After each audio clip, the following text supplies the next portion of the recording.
Hello students. आज मैं स्वागत करता हूं अपने उन सभी स्टूडेंट्स का जो क्लास 11th में पहुंचे हैं और अकाउंटिंग से पहली बार उनका क्लैश हो रहा है, यानी कि पहली बार अकाउंटिंग से उनका इंट्रोडक्शन हो रहा है। स्टूडेंट्स, मैं आपके लिए पहले ही बेसिक वीडियोज कुछ अपलोड कर चुका हूं, जहां पे मैंने अकाउंटिंग की मीनिंग और कुछ बेसिक अकाउंटिंग टर्म्स को भी क्लियर किया है। आज भी मैं आपके लिए, आपकी सहायता के लिए एक और नया वीडियो लेके आया हूं, जिसमें आज हम अकाउंटिंग प्रिंसिपल्स को समझेंगे।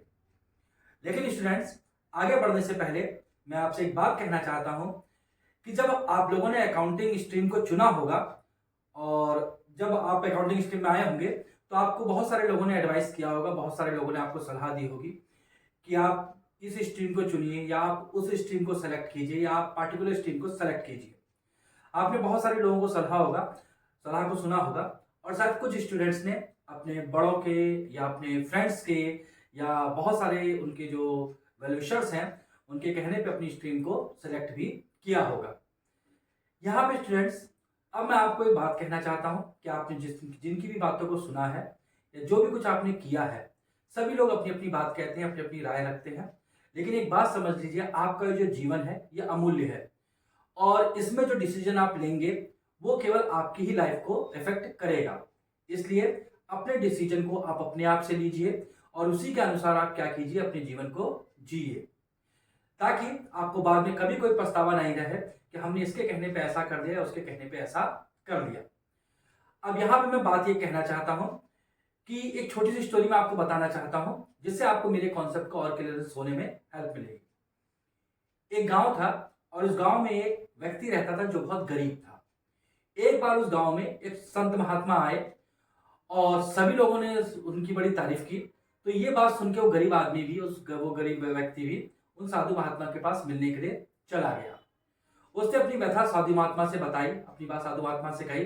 साधु महात्मा ने उसकी बात को सुना और उसको एक नीले रंग का कीमती पत्थर उसको देते हुए कहा कि देखो, ये कीमती चमकीला पत्थर है, इसे तुम बेच दो और जो भी तुमको इसकी वैल्यू मिले, जो भी इसको तुमको कीमत मिले, उससे अपना तुम घर बार चला सकते हो आराम से। अब उस व्यक्ति को थोड़ा शक हुआ कि एक पत्थर में ऐसे क्या कीमतीपन है जो इसको मैं बेच के अपनी पूरी जिंदगी बिता सकता हूं। फिर वो पत्थर को लेके एक फल वाले के पास गया। तो फल वाले ने कहा, नहीं, मुझे तो देख के इसमें कुछ ऐसा विशेष नहीं लगता है। साधु महात्मा ने दिया है तो मुझे तो लग नहीं रहा है, तो केवल एक बस पत्थर भर है। तुम ऐसा करो कि मुझे इस पत्थर को 1000 रुपए में बेच दो। लेकिन व्यक्ति इस बात से संतुष्ट नहीं हुआ और उस पत्थर को लेकर एक बर्तन वाले के पास चला गया। बर्तन वाले ने कहा, देखने में पत्थर ठीक तो है, लेकिन लगता है कि हाँ, साधु महात्मा ने दिया है, तो चलो अच्छा एक काम करो, मैं इस पत्थर के तुम्हें 10,000 रुपए दिए देता हूं, तुम इस पत्थर को मुझको दे दो। अब उस व्यक्ति के मन में आया कि हाँ, पत्थर में कुछ तो है ऐसा जो वैल्यूएबल है, जो कीमती है। अब उस पत्थर को लेकर सुनार के पास कहा गया और सुनार ने कहा, अरे वाह, ये पत्थर तो बहुत कीमती है, अब एक काम करो, तुम इस पत्थर को मुझको दे दो, इस पत्थर के बदले मैं तुम्हें 10 लाख रुपए दूंगा। आदमी ने सोचा कि मैं और भी बड़े व्यापारी के पास जाता हूं, शायद मुझको ज्यादा रुपए इसके मिल सके। वो भागा भागा एक हीरे के व्यापारी के पास गया। हीरे के व्यापारी ने पत्थर को देखा और उसने पूछा कि तुम्हें पत्थर कहां से मिला। उस व्यक्ति ने कहा कि मुझे ये पत्थर जो है एक संत महात्मा ने दिया है और कहा है कि मैं इसको बेच के अपनी गुजर बसर कर सकता हूं। उस व्यापारी ने उसको समझाते हुए कहा, मित्र, ये पत्थर अमूल्य है और ये पत्थर क्या है, इसकी कोई भी मूल्य नहीं दिया जा सकता। मैं अपना पूरी लाइफ की कमाई देकर भी मैं इस पत्थर की कीमत को नहीं चुका सकता हूं। अब उस व्यक्ति के समझ में आया कि उसने इतने लोगों से राय ली, इतने लोगों से उसने मशवरा किया, वास्तव में क्या है कि अब तक वो अपनी लाइफ दूसरों के जीवन पे, दूसरों के कहने पे ही बिता रहा था। इसलिए उसे आगे से जो है अपने खुद के डिसीजन लेने होंगे और खुद के डिसीजन से उसको काम करना होगा। यही बात स्टूडेंट्स हम सभी लोगों पर अप्लाई होती है कि हमें जो है, जब भी हम कोई काम करें, उसे क्या करें, उसे अपने ही डिसीजन से करें, अपने डिसीजन लेके करें, अपने आप को फर्म रखें, दृढ़ रखें और अपने डिसीजन जो हमने लिए हैं उसको सही साबित करने की कोशिश करें। यही ध्येय लेके, यही एम लेके हमको अपना काम करना चाहिए। इसलिए आज से, अभी से ही आप सभी लोग फर्म डिटरमाइंड हो जाइए। आपने अकाउंट स्ट्रीम को चुना है, एक शानदार स्ट्रीम आपने चुनी है। अब यहीं से आप आज ही से इस बात की दृढ़ प्रतिज्ञा कर लीजिए कि मैं अकाउंट में, मैं बीएसटी में, मैं इकोनॉमिक्स में, यानी कि पूरी स्ट्रीम में मैं क्या करूंगा, अच्छे से अच्छे मार्क्स स्कोर करूंगा। तो चलिए स्टूडेंट्स, आज इसी के साथ मैं आज आपका नया टॉपिक शुरू करता हूं जिसका नाम है accounting principles.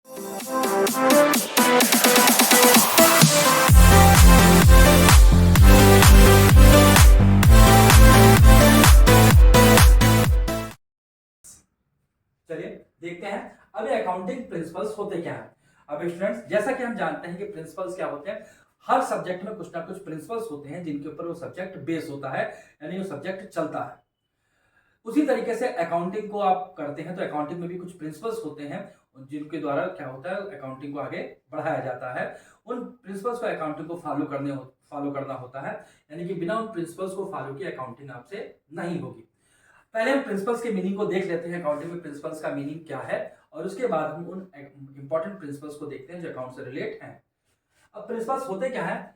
In order to maintain uniformity, यानी कि यूनिफॉर्मिटी मेंटेन करने के लिए, यूनिफॉर्मिटी मींस है कि सभी के अकाउंट एक जैसे बने, एंड कंसिस्टेंसी, कंसिस्टेंसी मतलब कंटिन्यूटी बनाने के लिए इन अकाउंटिंग रिकॉर्ड्स, कि सभी के अकाउंटिंग रिकॉर्ड्स अलग अलग, कई सारे बिजनेसमैन होते हैं, लेकिन ये प्रिंसिपल से कोशिश करते हैं कि सभी के अकाउंटिंग रिकॉर्ड्स एक जैसे बन सके।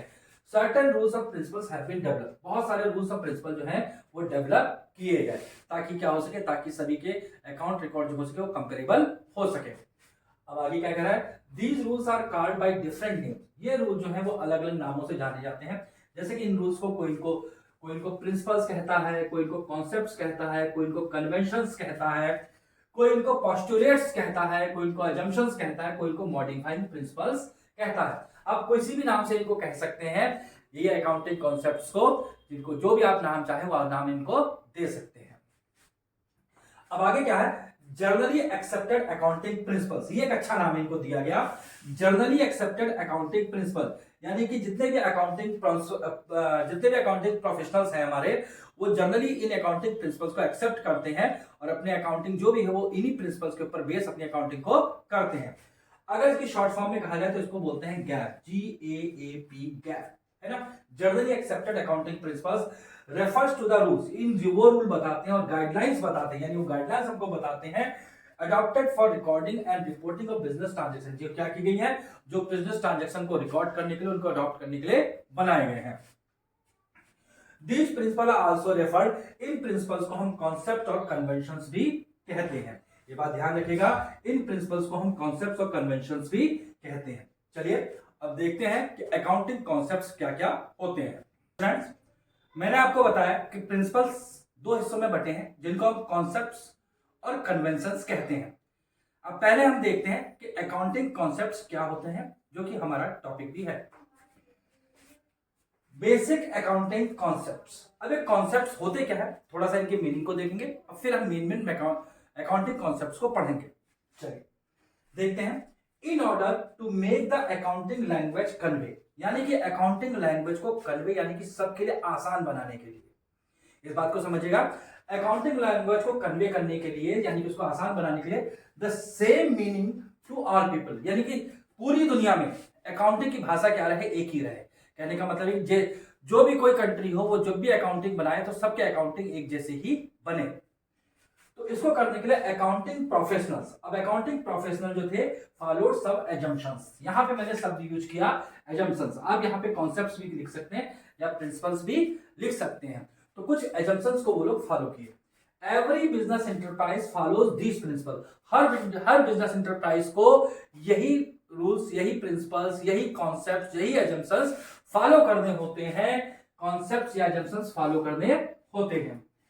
As per accounting standard, accounting standard को हम शॉर्ट में AS1, यानी कि अकाउंटिंग स्टैंडर्ड 1, कई सारे अकाउंटिंग स्टैंडर्ड्स होते हैं।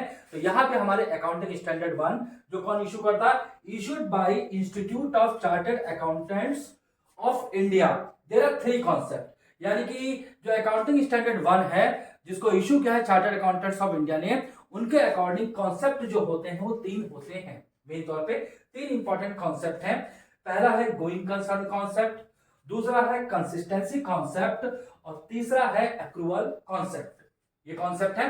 इसके अलावा कुछ और भी इंपॉर्टेंट कॉन्सेप्ट्स हैं, हम सभी को डिटेल में देखेंगे। चलिए पहले इन 3, चलिए स्टूडेंट्स अब हम अपने पहले अकाउंटिंग कॉन्सेप्ट को देख लेते हैं, जो कि है गोइंग कंसर्न कॉन्सेप्ट। इसका मीनिंग देखते हैं क्या होता है गोइंग कंसर्न कॉन्सेप्ट, आपके पेपर के लिए भी इंपॉर्टेंट है, आपको मिल सकता है। एज पर दिस कॉन्सेप्ट, यानी कि इस कॉन्सेप्ट के according, as per this concept it is assumed, ये माना जाता है that the business will continue to exist, कि बिजनेस जो है वो एग्जिस्ट रहेगा, बिजनेस का अस्तित्व बना रहेगा for a long period in the future, कि बिजनेस लंबे समय तक फ्यूचर में चलता रहेगा, बिजनेस खत्म नहीं होगा।